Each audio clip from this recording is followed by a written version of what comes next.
Lỗ khác nè, miếng sắt luôn nè. À. Nguyên miếng sắt luôn nè, đúng không? Ê, ngừng bơm lại tí bạn ơi. Mình chỉ có thắc mắc là không biết có ai á, từng giống mình như vậy chưa, nó hơi tò mò thôi. Thôi các bạn. Hey, bạn. Yo. Còn câu chuyện của tôi hôm nay có lẽ rút ra được bài học. Khi đi rừng sát, đừng bao giờ quên kiểm tra lốp xe. Nay cả nhóm rủ nhau đi Vũng Tàu ăn hải sản, rồi dạo quanh Phước Hải. Định về sớm lúc 16 giờ đó, mà loay hoay sao uống cà phê ngắm hoàng hôn đồ. Nên giờ này 17 giờ rưỡi rồi, còn ở nơi đây nè các bạn. Mấy giờ chạy? 6 giờ. 6 giờ chạy nha. 3 xe. Xe này với một chiếc xe X-Max nữa. 6 giờ chạy. Sao xuống phà luôn chứ nghỉ ngơi đủ đi cà phê hả? Còn có 25 phút nữa.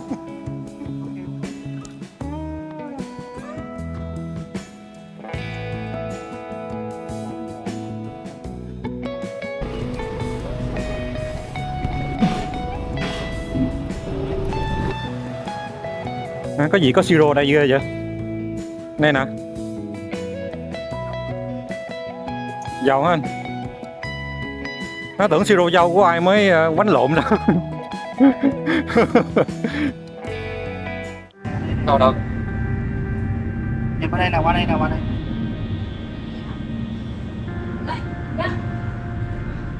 Nguyên miếng sắt luôn nè.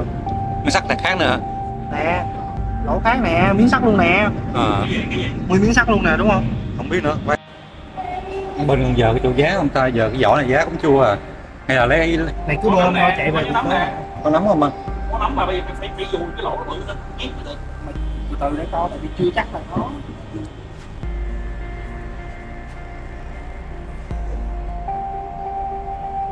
Sau khi bàn bạc là có 3 phương án. Một là tìm chỗ sửa xe ở bên Cần Giờ rồi mình tháo bánh xe vá luôn. Hai là dùng vá nắm của một bạn trong nhóm có mang theo.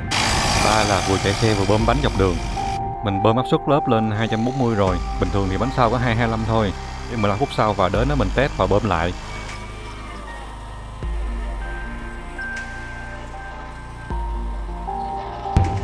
Cách 3 này muốn áp dụng thì mình phải kiểm tra test thử trước đã.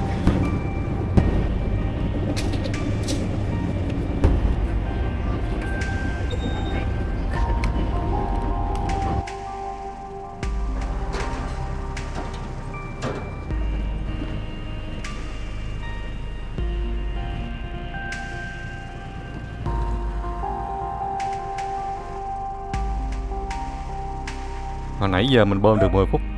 Bây giờ tấp vô bơm lại xem có nó hụt bao nhiêu nha.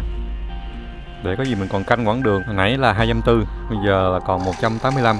Thì mình nghĩ là tầm 15 phút á, nó xì khoảng 55 đến 60. Cũng khá nhiều các bạn, đã hơn 20% rồi. Giờ cũng mới 19 giờ kém 10 thôi.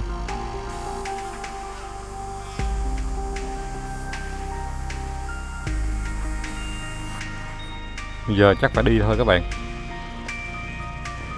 Ai cũng đói hết trơn rồi, chắc phải kiếm chỗ để ăn cái đã. Mặc dù á, mình không còn lòng dạ gì để ăn. Thật sự luôn là hoang mang lắm luôn á. Chưa bao giờ mình rơi vô tình cảnh này hết á, nên cũng hơi lo. May mà lần này là mình đi với 2 chiến hữu nữa. Kệ, chắc ăn đại cho qua thôi.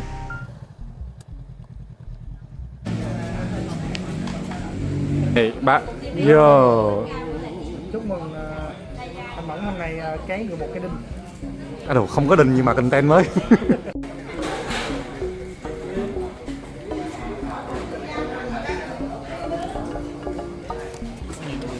Cực kỳ tốt. Cỡ này không bao giờ sai.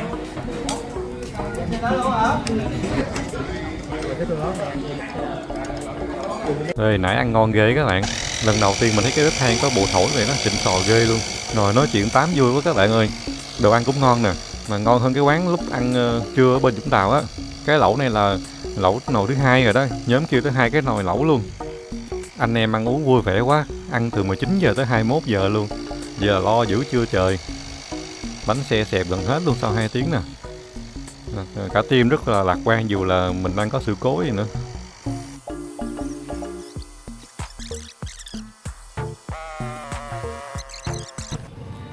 Ồ, cái kính mình đâu rồi ta? À, thấy rồi, nó rớt dưới đây.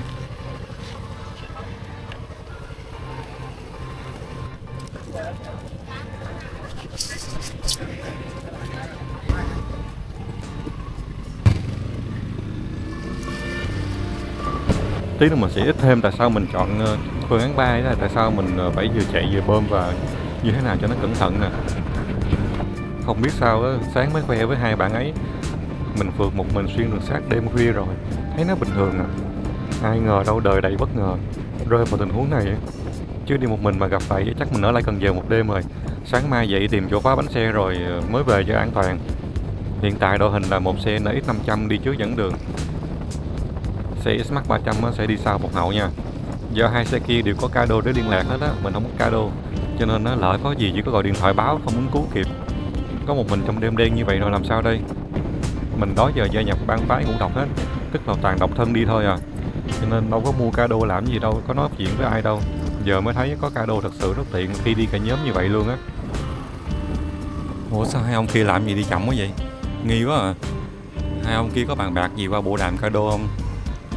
Đừng nói là định tạo content mới nha, kiểu như là bỏ Forza 300 chạy mình chơi cứ sao mình tự hứa với lòng luôn á, hai ông đó bỏ rơi mình để dọa mình đó, mình hờn luôn nha.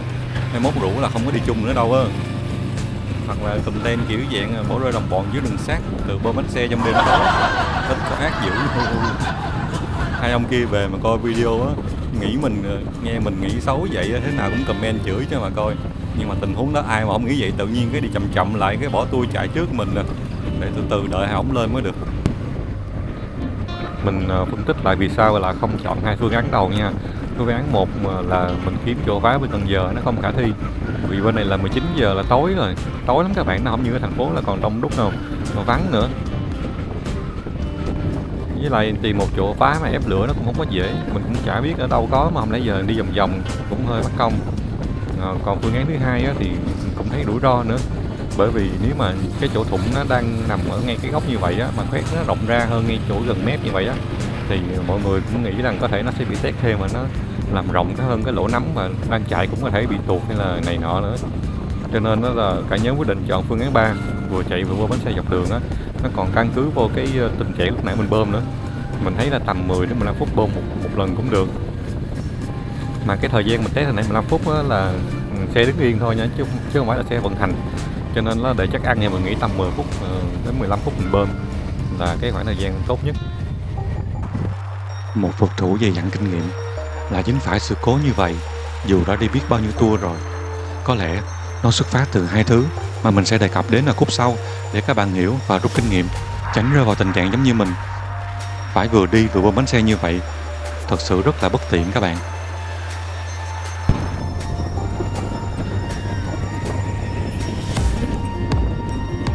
Lần này là ngay giữa đường sắt luôn á.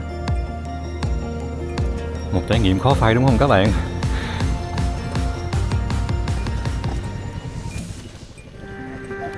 Lấy cái máy bơm ra chắc nó vẫn còn pin, mình vừa chạy vừa sạc.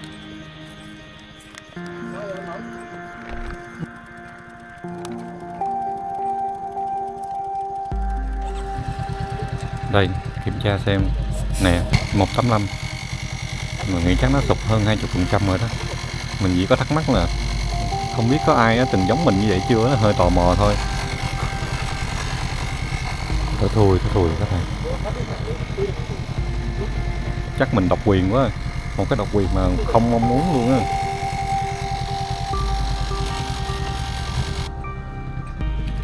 Phải cắm sạc lại chứ không một hồi không có máy để mà bơm luôn. Ok, let's go.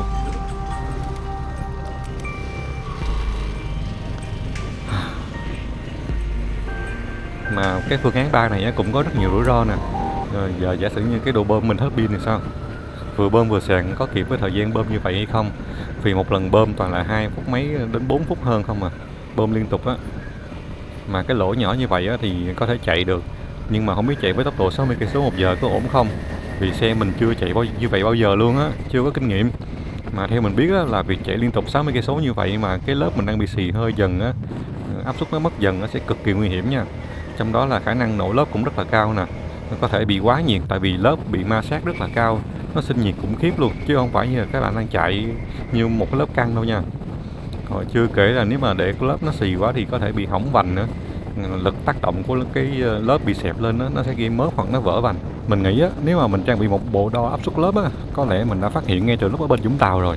và xử lý ngay luôn từ đầu luôn á. Chứ ai mà biết được khi nào rơi vào tình cảnh như vậy đâu. Cũng không thể vừa đi vừa bơm như vậy được. Mà đâu phải ai cũng mua và trang bị sẵn máy bơm như mình đâu. Ngoài việc trang bị một bộ áp suất lớp á, mình nghĩ lý do thứ hai mà mình nghĩ sự cố xì lốp một lần này á, nguyên nhân á, là do cái lớp xe của mình nữa. Tính ra là nó cũng đã cũ rồi các bạn. Đấy, từ tháng 9 2029 tới nay á, là tính ra cũng hơn 6 năm rồi. Lần trước mình thay cái lớp trước á, là nó đã mòn nè, nó bị nứt nẻ bánh xe và nó mòn lắm luôn rồi, thật sự luôn á. Cho nên á, là khi mình thay lớp trước hồi tháng 5 á, là mình thấy lớp sau nó vẫn còn cứng, ngon lành luôn, mà nói chung là nhìn tốt lắm các bạn. Cho nên á, mình không có thay, mình quyết định đi thêm vài ngàn cây nữa, là 3-4 ngàn, 4-5 ngàn gì đó. Còn lúc mình thay cái lớp trước á, là mình nhớ là mình đi được 13.000 cây số rồi. Cho nên đó là mình vẫn dùng tiếp cái lớp sau. Còn bây giờ thì xe mình đi được 17.000 cây. Ê, nó hồi nhớ ra tính ra nó cũng đã 4.000 mấy rồi chứ đâu ít đâu. Chắc là do mình á, do mình chủ quan không có kiểm tra á, cho nên nó mới xảy ra cớ sự như vậy nè. Khi nào về á, chắc mình làm video đi thay lớp xe luôn á. Không biết đi thay lớp xe có ai coi không nha. Có thì mình làm một video, còn không có thì vẫn làm thôi, chứ content creator mà. Làm để đó, bạn nào cần thì cứ xem. Lúc này mình đang tập trung để cảm nhận cảm giác từ bánh xe sau. Rồi thời gian bơm như vậy đã bao lâu, chuẩn bị cho đợt bơm bánh xe tiếp theo. Tâm trạng lắm luôn các bạn. Cảm giác rất là lo lắng. Chưa bao giờ đi phượt mà có cảm giác sợ nổ lớp xe, hoặc có sự cố gì khi đang chạy xe như vậy. Lỡ xui xui có gì á, không lẽ sự nghiệp mô tô vlog của mình đến video này là chấm dứt ta? Mình chỉ mong cho hành trình về diễn ra suôn sẻ như cả nhóm đã mong đợi. Chỉ cần như vậy thôi. Ê, ngừng bơm lại tí bạn ơi. Mình đoán là nó đã hụt gần 20% rồi, rất là nguy hiểm. Rồi. Bình thường là hụt 10-15% là đã không an toàn rồi nha. Hơi mệt mỏi thiệt luôn á.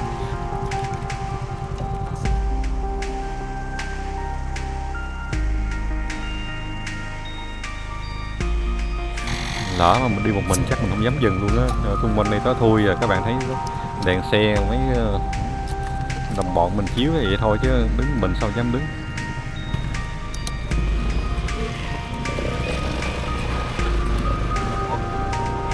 Lần này bơm sớm hơn một chút, tầm dưới 15 phút. Tại vì xe mình đang vận hành với tốc độ 60 cây số trên giờ. Nó khác với lúc nãy là xe mình để yên ở trên phà. Ê, giờ mình mới nhớ ra một chuyện nha. Hồi sáng á, không biết sao á, lúc mình đi á, mình vừa chạy ra khỏi nhà mới có một tí à, chắc cũng tầm 20-30 giây gì đó. Mình nhớ ra là hình như chưa lấy cái máy bơm theo. Thế là mình quay vào nhà mở khóa ra rồi lấy. Mình đâu có ngờ là cái linh tính đó là nó cứu mình một bàn thua cho em thấy luôn á. Các bạn thấy đi, bây giờ xe này mà không có máy bơm mà nó cũng không xì lỗ nhỏ như vậy, nó thật các bạn, chắc tá túc ở Cần Giờ lúc đó là mình có một cái trải nghiệm và có video mới luôn nha các bạn. Một đêm tá túc ở Cần Giờ vì lũng lốp xe. Mà lần thứ bơm thứ tư vừa rồi mình cũng thật sự là khá mệt mỏi luôn á. Cứ phải ngừng lại giữa rừng để bơm như vậy á, cứ sau 10-15 phút như vậy thật sự rất là lo ra các bạn. Sợ nữa, lỡ chạy nó nổ lớp hay là có cái gì rồi sao đây, rồi nằm lăn giữa đường như vậy ai mà cứu mình. Đồng bọn có thì có đó, chứ có ai biết làm gì đâu. Rồi cũng phải dừng giữa đường là có thật.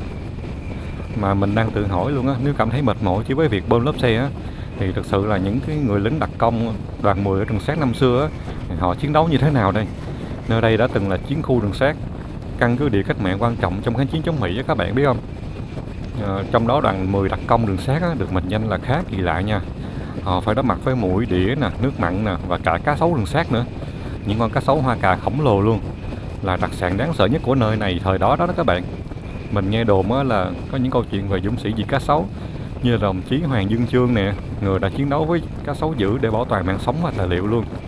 Ngoài ra ở rừng Sác không chỉ là nơi cư trú của khỉ nè, mà nó còn là sân ga của hơn, mình nhớ chắc cũng phải hơn 130 loài, hay là nói chung thôi hơn 100 loài đi, hơn 100 loài chim di cư luôn á.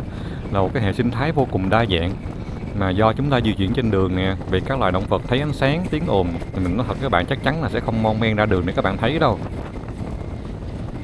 Tất cả mọi thứ mình dám làm á, là bởi vì mình có cảm nhận về xe rất rõ và kỹ luôn. Từ động cơ xe nó truyền đến bộ nồi sau của xe, rồi mọi thứ nó đều qua cái tay lái mình hết, cho nên mình cảm nhận được. Đừng có bắt chước theo mình, bởi vì trong quá trình chạy á, ngoài việc tập trung lái xe ban đêm ra Còn phải cảm nhận cái sự giảm chấn của xe có khác gì so với bình thường hay không nữa. Mình nhắc lại là các bạn không nên là bắt chước theo video của mình nha. Khi lớp dần mất đi áp suất sẽ cực kỳ nguy hiểm. Khả năng nổ lớp cũng rất cao.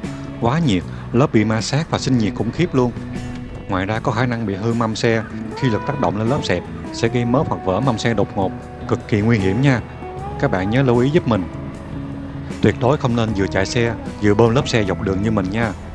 Nhất là khi vận hành ở tốc độ cao 50-60 cây số trên giờ. Ở đây mới mưa xong nè, nước mưa vẫn còn ướt trên đường luôn á. Giờ này chắc trung tâm thành phố Hồ Chí Minh đang có mưa hoặc cũng mới vừa mưa xong thôi. Do đường ướt á, nên bánh xe mình nó sẽ bớt nóng, nó giảm ma sát lại. Mình quyết định đi tiếp và tới phà Bình Khánh sẽ bơm luôn một lần. Chứ thật sự cứ ngừng giữa đường như vậy á, nơi hoang vắng, mình cũng sợ ảnh hưởng đến các chiến hữu nữa. Họ chờ mình á, thì cũng có thể an toàn, nhưng mà biết đâu được, lỡ ở đây có lâm tặc làm sao. Nhiều khi thấy mình nghĩ cũng hơi quá thiệt, nhưng mà thực sự á, là mình cũng cảm giác rất là không an toàn khi dừng giữa rừng vắng như vậy. Dù là nơi tối hay nơi có đèn á, thì mình cũng vẫn thấy nó cảm giác nó không an toàn, thực sự rất là nguy hiểm nha. Đến đây rồi á, thì cũng còn cách phà hơn 15 cây số thôi. Không khí rừng ban đêm á, mà mưa như vậy á, mình cảm giác là nó cực kỳ mát mẻ và rất trong lành luôn nha. Không phải tự nhiên á, ở rừng sáng á, người ta mệnh danh đây là lá phổi của thành phố Hồ Chí Minh đâu các bạn. Nó mang cảm giác mát mẻ, trong lành nè. Cái lạnh của nó không phải như cái máy lạnh các bạn bật trong nhà đâu. Nó tầm 24-25 là rất là dễ chịu rồi. Kiểu giống như thiên nhiên á. Mà bạn nào mà hay đi chữa lành á, mình nói là hiểu liền à. Nhiều khi á, nghiện cái không khí như vậy luôn á các bạn. Cho nên đó là đi du lịch á, những nơi nào không có khói xe bụi như bây giờ nè, thì đa số là mình không có đeo khẩu trang. Mình nếu mà thấy bụi hay là có gì đó thì mình cụp cái kính chắn trong xuống á, nó sẽ an toàn mà nó không có bị bụi khói làm phiền. Còn nếu mà những cái nơi như vậy đa số là mình để kính lên, tận hưởng cảm giác chill chill, không khí thật sự trong lành và rất là giảm stress luôn các bạn. Nãy giờ bơm xe 4-5 lần rồi nhưng mà mình vẫn cảm giác là không đến nổi. Còn những cái nơi nào mà như là trời nắng á, thì chắc mình cũng phải đeo khẩu trang đó các bạn. Mình cũng sợ đen mà lên video lên ảnh rồi nó bớt xấu bớt đẹp trai thì ai mà thèm coi video của mình nữa không các bạn. Đùa vậy thôi chứ thật sự mà đi mình thấy là cũng nắng vài ngày về nè, da nó cũng nhả ra hết à, không đến nỗi mà đen thui luôn đâu. Mừng quá các bạn ơi, chỗ này là sắp tới phà luôn rồi nè. Ở ngay trung tâm Bình Khánh, chút nữa mua vé phà xong á, tranh thủ bơm bánh xe thôi. Đi ráng nãy giờ hơn 20 mấy phút luôn rồi, đâu có dám hội đồng đội tấp vô lề bơm bánh xe đâu. Chút nữa mua vé lên phà, và nhắc phà mới nhớ nữa, có tin chấn động nè các bạn ơi, phà lên giá rồi nha, lên 1.500 lần á. Hồi trước mình mua vé có 5.500 à, bây giờ lên là 7.000 luôn cho một xe một người. Mình thấy lên vậy ít quá à. Trong khi đó các anh chị làm bến phà rất là cực vất vả, các bạn thấy không? Giờ này còn ngồi ở đây thu tiền thu vé là tới gần 12 giờ. Sao không lên hẳn 10.000 luôn cho chẳng luôn cho rồi luôn. Bây giờ các bạn thử đi gửi xe ở trung tâm mấy cái chỗ khác gửi xe một lần là 10.000, 20.000 là bình thường rồi. Gửi trung thu 20.000 đồ.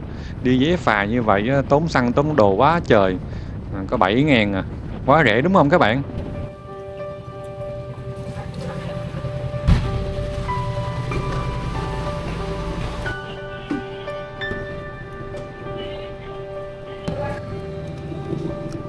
Bơm xe thôi các bạn ơi, tranh thủ bơm xe thôi, mỗi lần bơm mấy phút lần ơi.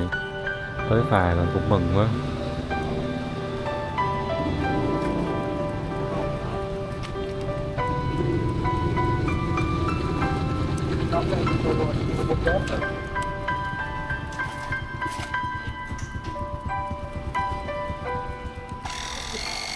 Bơm đều, bơm đều, bơm đều, nhớ hoài ngày bơm xe đó. Bơm đều, bơm đều, bơm đều, nhớ hoài những vòng xe.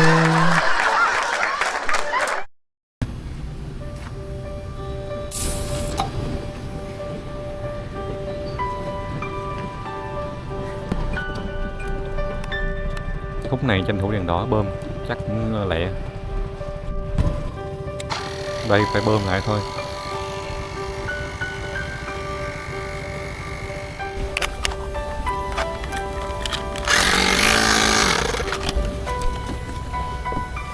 Ai biết đâu mà nó bơm lố qua cái đèn đỏ thứ hai luôn. Đồng bọn mình thì chạy bên kia đợi rồi chứ đâu đứng ngay giữa đường được. Tội đồng đội mình ghê á.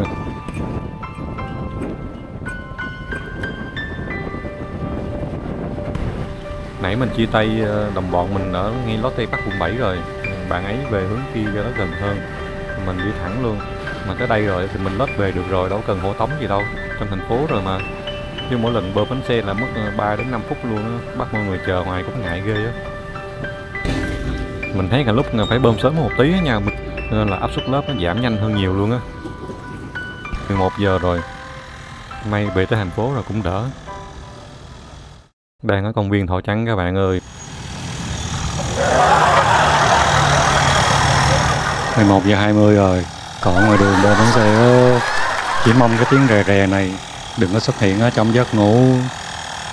Ê, chắc đổi nghề bơm bánh xe quá, thấy cái tướng hợp lắm luôn á.